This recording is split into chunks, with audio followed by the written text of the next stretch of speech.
देखो बहुत वक्त पहले सबसे स्ट्रॉन्गेस्ट बीइंग सारी आर्मीज को हराने और वाइल्ड क्रीचर्स से लड़ने से ऊब जाने के बाद जहां अर्थ पर कोई भी ऐसा नहीं था जो उसका मुकाबला कर सके, इसलिए उसने एक बेटा पैदा करने का फैसला किया जो उसे वो लड़ाई दे सके जो कोई और नहीं दे सकता था। जहां यूजिरो बिना वक्त बर्बाद किए उस वुमेन की तलाश में चला जाता है जो उसे वो बेटा दे सके जो वो चाहता था, और इस तरह उसकी मुलाकात एमी अकाजावा से हुई जो बाहर से नाजुक और सुंदर दिखती थी, लेकिन असल में अंदर से वो उतनी ही एविल थी जितना वो खुद था। जहां एमी का दिल काला था और खून के लिए उसका लस्ट लगभग यूजिरो के बराबर था, और क्लियरली वो एक दूसरे के लिए ही बने थे। इसलिए यूजिरो उसके हस्बैंड की लाइफ खत्म करने के बाद एमी को उसके बच्चे की मां बनने के लिए मना लेता है, और अपने जन्म के बाद से ही बाकी ट्रेनिंग लेता रहा ताकि वो एक दिन अपने फादर से आगे निकल सके और उनका प्यार पा सके। इसके अलावा उसकी मदर का एम्प्लॉय हितोशी कुरीगावा उसके लिए हमेशा नए ड्यूल्स ऑर्गेनाइज करता ही रहता था। फिर इवेंचुअली बाकी अपने होम टाउन में सबसे ज्यादा फियर्ड गैंगस्टर के रूप में फेमस हो गया, क्योंकि उसने जितने भी गुंडे पाए उन्हें पीट डाला, और इस कारण बाकी सभी गुंडों ने उसके घर पर पेंटिंग्स बना दी क्योंकि वो उसे फिजिकली हर्ट नहीं कर सकते थे। फिर किटाजावा और लगभग 100 अदर गैंग मेंबर्स के साथ लड़ाई के बाद बाकी अपसेट हो जाता है क्योंकि वो उनमें से सिर्फ 37 को ही मार पाया था। जहां उस पूरी सिचुएशन पर कीडो नेम्ड एक फ्रेंडली डिटेक्टिव की नजर होती है जो लंबे समय से बाकी पर नजर रख रहा था और उसकी सारी हरकतों पर भी नजर रख रहा था। फिर वो तय करता है कि उसका करंट ट्रेनिंग प्रोग्राम उसके लिए ठीक नहीं है और वो खुद अपने तरीकों से उसे ताकतवर बनाने की कोशिश करेगा। फिर कुछ समय बाद बाकी अपने स्कूल के 5 मार्शल आर्टिस्ट को चुनौती देता है जहां उन्हें एथलीट्स में सबसे बेस्ट माना जाता था। जहां बाकी का पहला अपोनेंट टाकेमी वाकी मोटो नामक एक पहलवान होता है, जब बाकी उसे सिंगली थ्रो में हरा देता है, और दूसरा अपोनेंट एक कराटे करने वाला टोरू निशिडा होता है जिसे बाकी सिर्फ कुछ ही मुक्कों में हरा देता है। फिर बाकी वहां खड़े तीनों को कमजोर कहकर उकसाने लगता है, जहां सुसुमो मुराकामी नामक जुडोका उस पर हमला करता है और बहुत ही जल्दी हार जाता है। फिर कुछ वक्त बाद यही चीज सुमो फाइटर कात्सुतोशी शिवाटा के साथ भी होती है। फिर फाइनली फुमिहिको हिराओ नामक एक बॉक्सर मुक्का मारने के बाद लड़ाई छोड़ देता है, और वो वही है जो बाकी को उसके अगले टारगेट के बारे में बताता है, और ये लड़ाई सिर्फ मांगा में ही शो की गई है, एनीमे में इसको नहीं दिखाया गया है। जिसके बाद उसका नया टारगेट बॉक्सिंग चैंपियन यूरी होता है, और एनीमे में वो पहली बार पार्क की बेंच पर आराम करते वक्त उससे मिला था, जहां वो एक आदमी को जॉगिंग करते हुए भी देखता है जिसे वो यूरी के नाम से पहचानता था,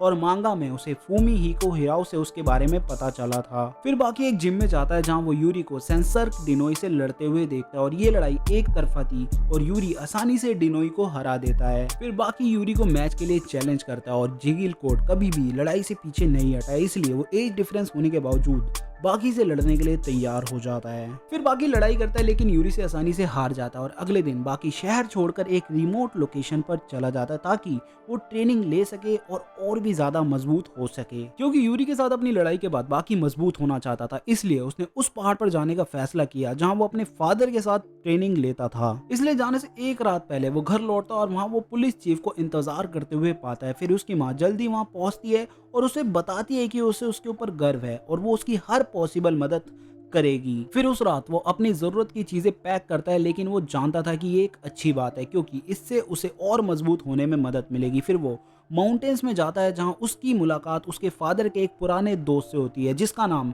रिची एंडो था। फिर वो बाकी को गले लगाता है और बाकी को बड़ी मुस्कान के साथ वापस अपने पैरों पर खड़ा कर लेता है क्योंकि वो अपने पुराने दोस्त को देखकर बहुत ही ज्यादा खुश था। लेकिन फिर बाकी थकान से गिर जाता और एंडो उसे अंदर ले जाता है। फिर सीन वहां से कट हो जाता और बाकी नदी के पानी में खुद को तरोताजा करने के लिए चला जाता, और बाकी जब ऊपर पुराना पेड़ देखता है तो वो उसे देखने के लिए जंगल में भागता है, और जब वो वहां पहुंचता है तो वो फिर से एंडो से मिलता है और एंडो उसे पेड़ के पीछे का इतिहास बताने लगता है। फिर बाद में उस रात एंडो और बाकी खाना खाने बैठते हैं, और रात के खाने के बाद बाकी एंडो से एक एहसान मांगता है और वो उसे याशा क्रीक पर कैंप लगाने की इजाजत दे देता है जहां याशा एप को घूमते हुए देखा गया है। फिर एंडो हैरान हो जाता है और वो बाकी से कहता है कि उसे वहां नहीं जाना चाहिए क्योंकि ये एक सुसाइड होगा। फिर एंडो समझाता है कि याशा एप कोई ऑर्डिनरी मंकी नहीं है, वो एक ऐसा राक्षस है जो उसका अपोज करने वालों को डिस्ट्रॉय कर देता है सिवाय एक आदमी के जो है बाकी के फादर यूजिरो हानमा, और वो एकमात्र इंसान है जिन्होंने कभी उस जानवर से लड़ाई की और जिंदा बच गए, और फिर भी उसे उस लड़ाई से बहुत नुकसान हुआ। उसके बाद जिन लोगों ने भी वहां जाने की कोशिश की उनका फिर कभी पता नहीं चला। फिर बाकी कहता है कि उसे परवाह नहीं है और वो जानता है कि उसे क्या करना है। फिर जब बाकी वहां डेरा डाले हुए आराम कर कर रहा होता है तो याशा एप अपीयर होता है और उसके बेंच प्रेस को डिस्ट्रॉय कर देता है। फिर बाकी उस पर हमला करता है लेकिन उसके वार का उस पर कोई असर नहीं होता और एक ही बार में याशा एप बाकी को उड़ा देता है, जिसके बाद एंडो अपनी कुल्हाड़ी लेकर आता है और उसे बंदर पर फेंक देता है, लेकिन उसका भी उस पर कोई असर नहीं होता। फिर एंडो उस पर हमला करता है और बंदर अपने दांतों से कुल्हाड़ी पकड़ लेता है और ब्लेड खा जाता है। फिर एंडो बंदर पर मुक्का मारता है, हालांकि कुल्हाड़ी उसके मुंह में फंस जाती है और उसे काट देती है, जहां बाकी कूदता और मंकी को लात मारता है। फिर मंकी उसे एक बार फिर से उड़ा देता है और जब बाकी उठने की कोशिश करता है तो याशा एप एंडो के पेट को पकड़ लेता है और उसे फाड़ देता है। फिर बाकी उस मंकी को आग लगा देता है, जिसके बाद वो मंकी अपनी गुफा की ओर भाग जाता है और बाकी एंडो को उसके घर वापस ले जाता है और इमरजेंसी हेल्प को बुलाने से पहले उसे डिसइंफेक्ट करने की मदद करने की कोशिश करता है, इससे पहले कि हॉस्पिटल वाले उसे ले जाएं। जहां एंडो बाकी से विनती करता है कि जब तक वो दूर है तब तक वो कोई बेवकूफ़ी ना करे। इसके बाद बाकी एक रीमैच के लिए अपनी ट्रेनिंग रेजिम तैयार करता है और वो एंडो के कहे अनुसार जितना हो सके उतना खाता है ताकि वो अपनी मांसपेशियों को जला सके। फिर वो दिन रात क्लोज टू डेथ के लिए ट्रेनिंग करता है, जो तब और बढ़ जाती है जब वो एक चट्टान से कूदता है और सभी बाधाओं को चकमा देता है। फिर उसे ये भी पता चलता है कि उसके शरीर में एंडोमॉर्फिन्स कितना यूजफुल है। उसके बाद वो गुफा में वापस जाता है और याशा एप को फंसाने के लिए आग का घेरा बनाता है। फिर वो एप से लड़ना शुरू कर देता है और जब एंडो वापस आता है तो वो बाकी के पास भागना शुरू कर देता है और देखता है कि 13 साल का लड़का बाकी शक्तिशाली राक्षस से अकेला लड़ रहा है। फिर लड़ाई जीतने के बाद वो याशा एप के घर जाता है और उसकी वाइफ को उसका कटा हुआ सर लौटा देता है। बाद में वो घर लौटता है तो उसे पता चलता है कि उसके राइवल यूरी पर कारू हनायामा नामक एक याकुजा ने हमला किया है और उसे पीटा है। फिर बाकी को ये भी पता चलता है कि वो गैंगस्टर एक स्ट्रॉन्ग स्ट्रीट फाइटर है जो उसके खिलाफ लड़ना चाहता है, जिसके बाद वो मामले को अपने हाथों में लेने का फैसला करता है और हनायामा पर हमला करने के लिए उसके ऑफिस में आता है। हालांकि लड़ाई के दौरान याकुजा की डेस्क खिड़की से बाहर उड़ जाती है और पुलिस के दखल देने से लड़ाई रुक जाती है। वैसे भी गैंगस्टर को एक जोरदार लात लगती है जो उसे जमीन पर गिरा देती है, जिससे वो बहुत गुस्सा हो जाता है और तब से बाकी की जान हनायामा के निशाने पर हो जाती है, जिसके तुरंत बाद बाकी उससे मॉल में मिलता है और वो फिर से लड़ना शुरू कर देते हैं। और लड़ाई की शुरुआत में ही गैंगस्टर बाकी को खिड़की से बाहर फेंक देता है और लगभग उसे मार डालता है, बट लकीली वो कुछ केबल पकड़ लेता है और वापस लौटता है और वो हनायामा की सभी बेहतरीन टेक्निक से बच निकलने में सफल हो जाता है और एंड में बाकी को विजेता डिक्लेयर कर दिया जाता है। लेकिन फिर अचानक उसके फादर युजिरो हानमा वहां अपीयर होते हैं और युजिरो हनायामा को भड़काने लगता है और उस पर क्रूरता से हमला करता है। फिर वो अपने बेटे को नॉकआउट करता है और वहां से चला जाता है। फिर इन इवेंट्स के तुरंत बाद बाकी हॉस्पिटल में हनायामा से मिलने जाता है और उसके साथ एक ब्रदरली रिलेशनशिप बनाने लगता है। फिर युजिरो एक ट्रेनिंग सेशन के दौरान बाकी से मिलने का फैसला करता है और थोड़ी देर बाद पता चलता है कि इस मुलाकात का पर्पस सिर्फ अपने ही बेटे को भड़काना और गुस्सा दिलाना था, क्योंकि वो उसे उपहार के रूप में डेड याशा एप का सिर ला के देता है, जहां वो डिक्लेयर करता है कि वो 1 महीने में बाकी से लड़ना चाहता है। जहां बाकी गुस्से में आ जाता है और अपने फादर द्वारा उसके लिए लाए गए सामान के कारण निराश होने लगता है। फिर बाद में बाकी एक सोल्जर गैरी स्ट्राइडम से मिलता है जो उसके पिता का साथी है और स्ट्राइडम उसे बताता है कि ताकत और अनुभव कैसे हासिल किया जाता है और वो उसे होकाइडो भेजने का विचार लेकर आता है, जहां कुछ शक्तिशाली 5 सैनिक तैनात हैं जो उसे बताते हैं कि उसे युजिरो की तरह ही बैटलफील्ड के मैदान का एक्सपीरियंस करना चाहिए। जहां बाकी उसके प्रपोजल से एग्री हो जाता है और उन सोल्जर्स का सामना करने का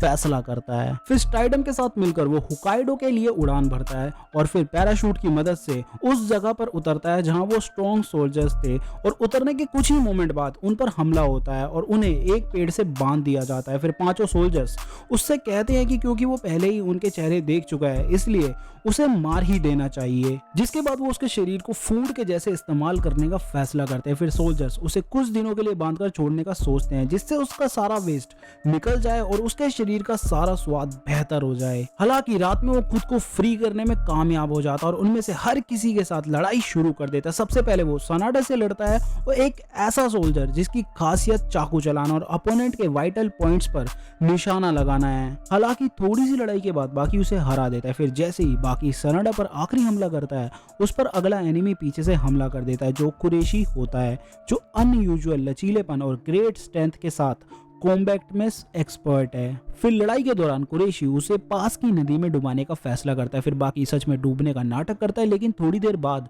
वो उस पर पीछे से हमला करता है और उस पर चोक का यूज करता है। इस लड़ाई की बदौलत बाकी को पता चलता है कि बैटलफील्ड के मैदान में कोई फेयर प्ले नहीं होता। फिर इस लड़ाई के बाद कुरैशी बाकी को बताता है कि उनमें से एक बहुत ही खतरनाक सोल्जर है जिसका नाम गाया है, और वो उसे भागने की सलाह देता है। लेकिन बाकी और भी ज्यादा एक्साइटेड हो जाता है और उसकी बातों को नजरअंदाज कर देता है। फिर अगला ओपोनेंट नोमुरा बाकी को अपने आप मिल जाता है और वो आश्चर्यजनक रूप से पुअर कॉम्बैट स्किल्स वाला एक एवरेज सोल्जर था, जहां बाकी उसे पलक झपकते ही हरा देता है। बाद में बाकी बचे हुए 2 सोल्जर्स पर हमला कर देता है जो होते हैं चीबा ट्विंस, जो टीम फाइटिंग में परफेक्ट होते हैं। फिर बाकी को पहले तो उनसे लड़ने में थोड़ी परेशानी होती है, लेकिन थोड़ी देर बाद वो उनसे अच्छी तरह से निपटना शुरू कर देता है और वो सोचने लगता है कि क्या वो गाया है।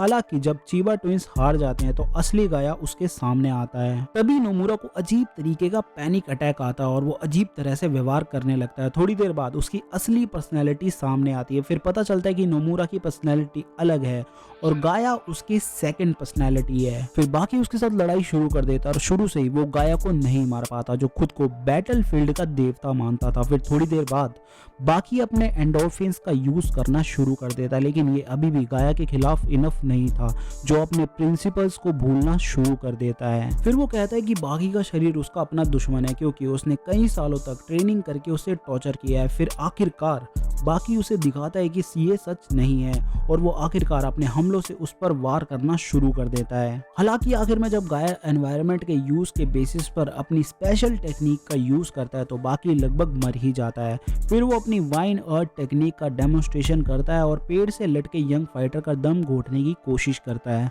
लेकिन बाकी बच निकलता है क्योंकि अपना वो बेस्ट करना चाहता था, लेकिन अभी भी बाकी जिंदा होता है। फिर आखिरकार यंग मार्शल आर्टिस्ट अपने अपोनेंट को एक अनयूजुअल मूव से नॉकआउट कर देता है, जिससे ब्रेन में ब्लड का फ्लो रुक जाता है, जिससे गाया को प्यार से भरा हमला मिलता है और उसके शरीर को कोई नुकसान नहीं होता। और जब गाया जागता है तो 5 सोल्जर्स बाकी को खाने के लिए अपने साथ शामिल होने के लिए इनवाइट करते हैं और एक बार फिर बाकी अपने ओपोनेंट्स के साथ एक दोस्ताना रिश्ता बनाता है, जिन्होंने उसे मजबूत बनाया और उसे बहुत कुछ सिखाया। जिसके बाद बाकी घर जाता है और कुरोकावा नामक तलवारबाजी के किसी मास्टर से मिलता है, जहां यंग फाइटर कुरोकावा के डोजो में एक गेस्ट है, जहां वो उसकी इनक्रेडिबल तलवार चालों को देखता है। फिर बाकी उसकी टेक्निक और स्पीड से इम्प्रेस हो जाता है, इसलिए वो उसे चुनौती देने लगता है। फिर पहले तो कुरोकावा मना कर देता है क्योंकि उसे डर है कि बाकी मर जाएगा, लेकिन बाद में यंग मार्शल आर्टिस्ट हार नहीं मानता और कुरोकावा को लड़ने के लिए मजबूर कर देता है। जिसके बाद बाकी तेज निकलता और चेहरे पर रोल किक से लड़ाई जीत जाता है। फिर लड़ाई के बाद कुरोकावा को यूजिरो के साथ बाकी की अगली लड़ाई के लिए इनवाइट किया जाता है। ए मोमेंट लेटर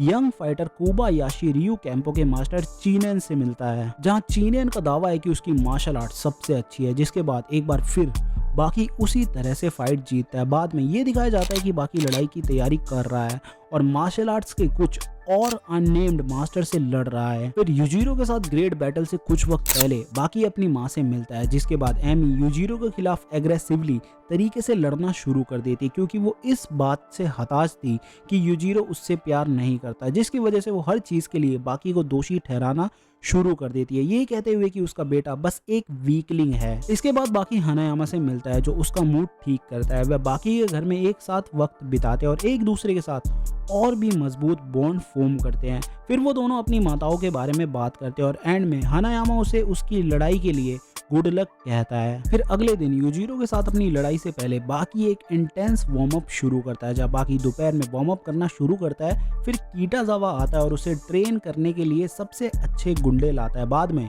यूरी चकोविस्की और कारू हनायामा भी आते हैं। वो दोनों बाकी को वार्म अप करने में मदद करना शुरू कर देते हैं। जहां लड़ाई शुरू होने से कुछ वक्त पहले बाकी के सभी दोस्त घटना स्थल पर आ जाते हैं। फिर आखिरकार यूजिरो खुद भी हेलीकॉप्टर से आ जाता है। गाया भी उसके साथ आता है, जिसे पीटा जा चुका था, और वो ओगरे के सम्मान में उसके सामने घुटने टेक देता। और यहाँ पता चलता है कि यूजिरो के आने से कुछ वक्त पहले गाया ने ओगरे पर हमला करने और उसे लड़ने का फैसला किया था। फिर बाकी और यूजिरो की लड़ाई अचानक भूकंप के साथ शुरू होती है, जिसे बाकी के फादर ज़मीन पर मुक्का मारकर रोक देते हैं, जिससे सभी बेहद हैरान हो जाते हैं। जहाँ बाकी लड़ाई में अपना बेस्ट देता है, लेकिन यहाँ पता चलता है कि उसके पास कोई भी मौका नहीं है। जहाँ उसके हमले यूजीरो पर कोई असर नहीं करते, भले ही वो अपने रोल किक ट्रिक का इस्तेमाल करता हो, फिर भी ओग्रे अपने बेटे के फाइटिंग स्टाइल से बहुत सेटिस्फाइड था। देन एट सम पॉइंट बाकी का शरीर ज़मीन में धंस जाता है, जहां यूजीरो उस पर कहीं वार करना शुरू कर देता है, और जब यंग फाइटर बेहोश पड़ा होता है तब वो अपने पिता ही द्वारा लगभग मारा जाता है, जिसे देखकर एमी लड़ाई में एंटर कर जाती है, जहां पहली बार वो अपने बेटे का बचाव करती है और अपनी फिस्ट से यूजीरो पर हमला करती है, जिससे वो अपने बेटे पर उसे और हमले करने से रोक देती है, और उसके इस करेजियस एक्ट से बाकी की जान बच जाती है। लेकिन अनफॉर्चुनेटली यूजीरो एमी को मार देता है, जो उसे गले लगाता है और उसकी रीढ़ की हड्डी तोड़ देता है। देन आफ्टर दिस सिचुएशन मरती हुई एमी अपने बेहोश बेटे को घुटने पर बिठाकर उसे आखिरी लोरी सुनाती है, और बाद में एक सीन दिखाया जाता है जिसमें बाकी अपनी माँ को अपनी पीठ पर बिठाकर उसके साथ शहर में घूमता है। वह एक दूसरे से बात करते हैं और एक प्यारे परिवार की तरह मजाक करते हैं। हालांकि थोड़ी देर बाद यही पता चलता है कि सिर्फ बाकी की कल्पना में ही ये सब कुछ हो रहा है, जो वास्तव में अपनी मरी हुई माँ को अपनी पीठ पर बिठाकर ले जा रहा था, और उसके आसपास सभी लोग सदमे में थे। फिर उसे पुलिस पकड़ लेती है, जो चाहते थे कि वो अपनी माँ को छोड़ दे, पर बाकी सहमत नहीं होता और पुलिस को पीटना शुरू कर देता है और अपनी माँ को अपनी पीठ पर लाद कर भाग जाता है। बाद में पता चलता है कि वो उसकी लाश को किसी घास के मैदान में छोड़ देता है। इन दी एनीमे ये पूरा सीन काफी अलग तरीके से शो किया गया, जब बाकी भी कल्पना करता है कि वो अपनी जीवित माँ को अपनी पीठ पर रखता है, लेकिन थोड़ी देर बाद पता चलता है कि वो अकेले ही शहर में गुजरता जा रहा है। फिर एक पुलिस अधिकारी उसे वहां रोकता है, लेकिन फिर डिटेक्टिव कीडो आता है और उसे बाकी को अकेला छोड़ देने के लिए कहता है। बाद में बाकी पावरफुल अपोनेंट से लड़ने के लिए एक लंबी जर्नी पर जाने का फैसला करता है। तभी वो खुद से गंभीरता से कसम खाता है कि किसी दिन वो अपने फादर को हरा देगा। जहां बाकी 2 साल तक दुनिया की यात्रा करता है और वेरियस मार्शल आर्टिस्ट को हराता है,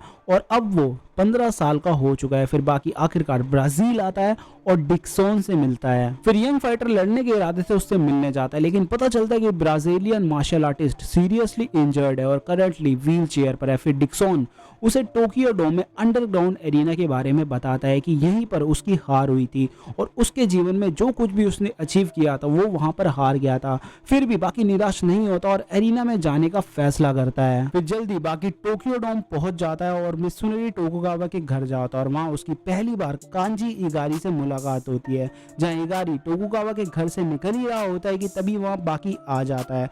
फिर वो कुछ देर तक एक दूसरे को देखते हैं, जब बाकी उससे कहता है कि अगर वो उसके रास्ते में खड़ा होना चाहता है तो वो उसे अपना दुश्मन मानेगा। फिर इगारी फैसला करता है कि उसे कोई मुकाबला नहीं करना और वो चला जाता है। थोड़ी देर बाद बाकी टोकुगावा के घर के सभी बॉडीगार्ड्स को हरा देता है। फिर वो टोकुगावा के घर के सबसे अच्छे बॉडीगार्ड के साथ फाइट करता है, जहां उसका बॉडीगार्ड अपनी फाइटिंग स्टाइल से बाकी को सरप्राइज कर देता है, जो मेनली सेल्फ डिफेंस और अपने अपोनेंट्स की मूवमेंट्स की नकल करने में बेस्ड होता है। हालांकि वो बाद में बाकी के लिए बहुत कमजोर साबित होता है, जहां यंग फाइटर को पता चलता है कि कानो के पास एक बेहतरीन बचाव है, लेकिन उसका अटैक बहुत ही कमजोर है। फिर अल्टीमेटली बाकी लड़ाई जीत जाता है और कानो पर अपनी ऑफेंसिव सुपीरियरिटी दिखाता है। फिर बैटल के बाद बाकी पहली बार टोकुगावा से मिलता है और उससे एरिना में शामिल होने की परमिशन मांगता है, जहां टोकुगावा उसकी रिक्वेस्ट पर एग्री हो जाता है। फिर ये कहानी टोक्यो डोम में शिनशिनकाई कराटे टूर्नामेंट से शुरू होती है, जहां बाकी अब 17 साल का हो चुका है, जहां उसने कभी कराटे का अभ्यास नहीं किया, इसलिए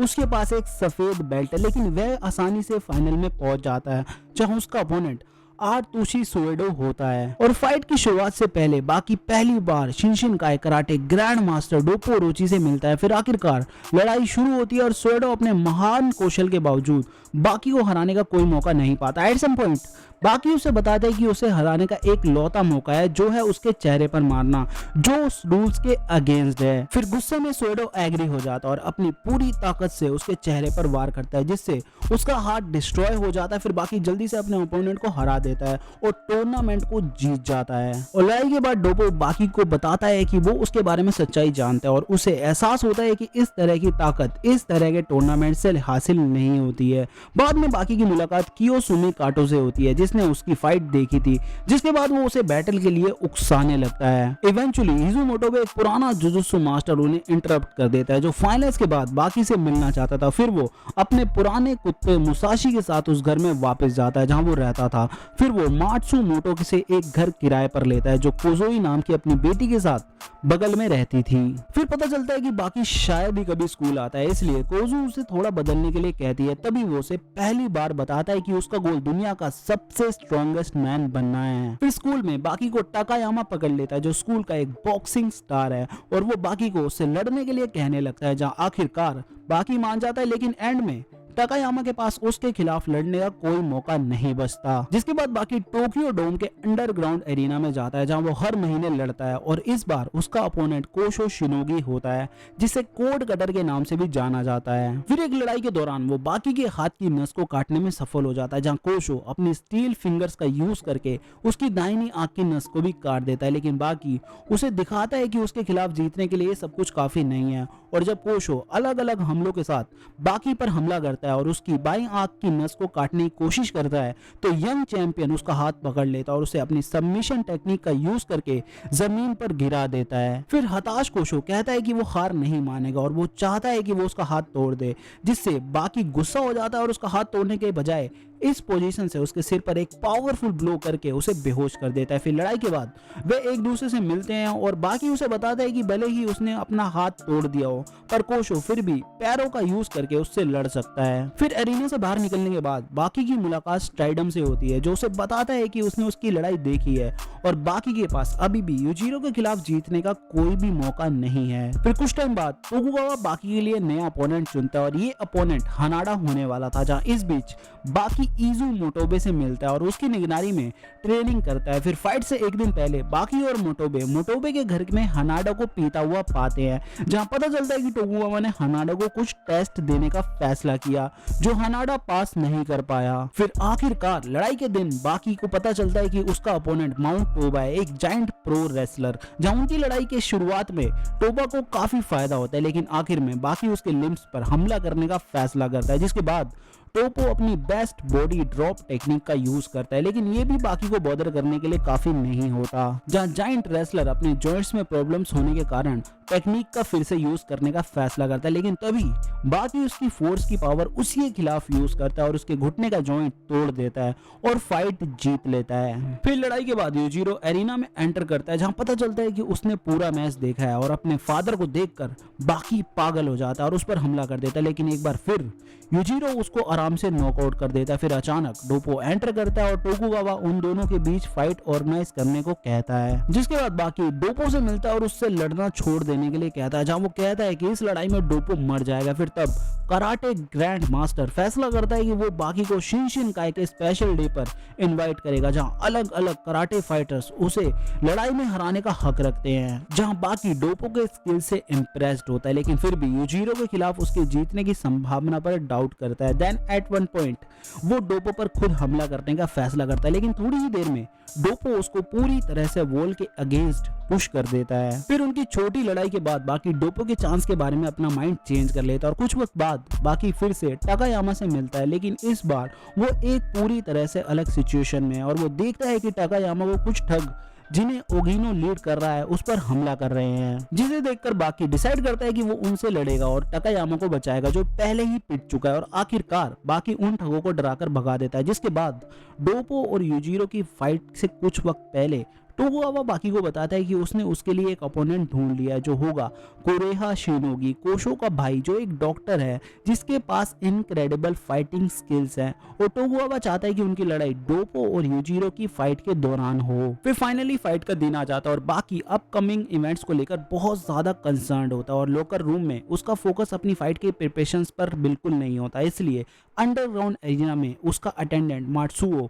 उसे थोड़ा डांट लगाता है। फिर एक जबरदस्त और मुश्किल बैटल के बाद डोपो ओरोची ड्रामेटिक तरीके से हार जाता है, जहां कराटे ग्रैंड मास्टर ऑलमोस्ट मरने वाला होता है, लेकिन बाकी का ओपोनेंट कुरेहा आखिरी पल में उसकी जान बचा लेता है और डोपो को लगभग मरता देखकर बाकी इतना हिला हुआ होता है कि फाइट से पहले वार्म अप भी नहीं कर पाता। फिर कुरेहा के एक्स पेशेंट्स उसके लॉकर रूम में आते हैं और वो बाकी को बताते हैं कि उन्होंने अपनी जान बचाने के लिए खुद को कुरेहा के हवाले कर दिया, लेकिन उसने उन पर एक्सपेरिमेंट्स किए। और ये बात सुनकर बाकी इतना गुस्सा हो जाता है कि उसका अपकमिंग बैटल के लिए एटीट्यूड तुरंत बदल जाता है। और जब वो रिंग में आता है तो वो गुस्से से जल रहा होता है और तुरंत कुरेहा पर पावरफुल ब्लो से अटैक कर देता है, जहां कुरेहा अपने मसल्स की स्ट्रेंथ से जीतने की कोशिश करता है, लेकिन ये इनइफेक्टिव साबित होता है। इसलिए वो अपनी स्पेशल टेक्निक्स जो उसकी मेडिकल नॉलेज पर बेस्ड हैं यूज करना शुरू कर देता है और आखिर में वो अपनी स्पेशल और पावरफुल टेक्निक दाशिन का यूज करता है। लेकिन अंत में बाकी उड़ जाता है और उसे एक गोटाई जुजुत्सु पंच से हरा देता है और कुरेहा के इंटेस्टाइन्स